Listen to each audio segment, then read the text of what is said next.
Praise the lord, హల్లెలూయా. దేవుడి నామానికి స్తోత్రాలు. మీ అందరికీ నా వందనాలు తెలియజేస్తున్నాను. ఈ దినం కొరకు దేవుడు సిద్ధపరిచినటువంటి మాటలు. ప్రియ సహోదర సహోదరుడా, నీవు దేవుని రక్తం చేత నిబంధన చేయబడిన తర్వాత ఆయన మార్గంలోనే సరిగా నీవు నడుస్తున్నావా? అయితే ఈ దినం పరిశుద్ధాత్మ దేవుడు నీతోనే మాట్లాడుతున్నారు.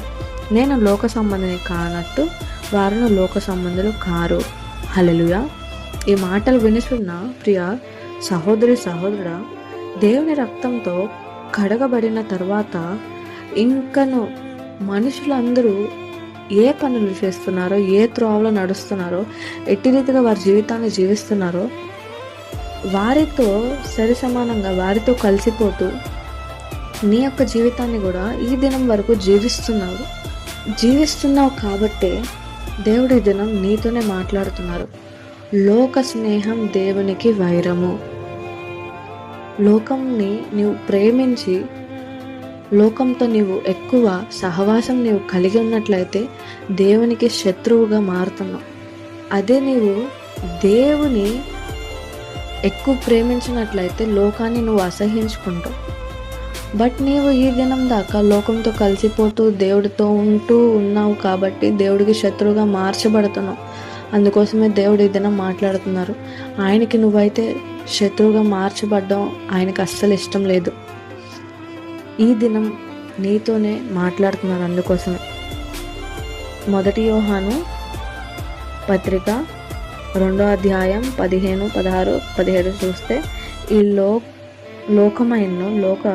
లోకములో ఉన్న వాటినైనా ప్రేమింపకుడి. ఎవరినైనా లోకమును ప్రేమించిన యెడల తండ్రి ప్రేమ వానిలో నుండదు. లోకములో ఉన్నదంతయు అనగా శరీరాశయో నేత్రాశయో జీవపు డమమును తండ్రి వలన పుట్టినవి కావు, అవి లోక సంబంధమైనవే. లోకమును దాని ఆశయో గతించిపోచున్నది గాని దేవుని చిత్తమును జరిగించువాడు నిరంతరము నిలుచును.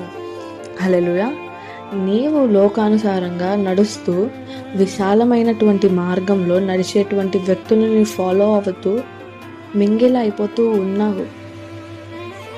ఈ లోకానుసారంగా నువ్వు ఫాలో అయ్యే మనుషులతో కలిసిపోయే తత్వం నీకు అది ఇప్పుడు గతించిపోతుంది. అదే నీవు దేవుని కొరకు నిబంధన చేయబడి వేరుపరచబడిన వ్యక్తివై నీవు ఉన్నట్లయితే ఎప్పటికీ ఆయన శాశ్వత కాలం జీవించినట్లు నీవు కూడా నిరంతరము నిలుస్తావని చెప్పి దేవుడు తెలియజేస్తున్నారు. నీకు జ్ఞానం లేకపోవచ్చు, బట్ దేవుడు ఈ దినం ఏం తెలియజేస్తున్నానంటే బ్లైండ్గా ఇప్పుడు దాకా మనుషులు చేసేదాన్ని ఫాలో అవుతూ ఉండవచ్చు.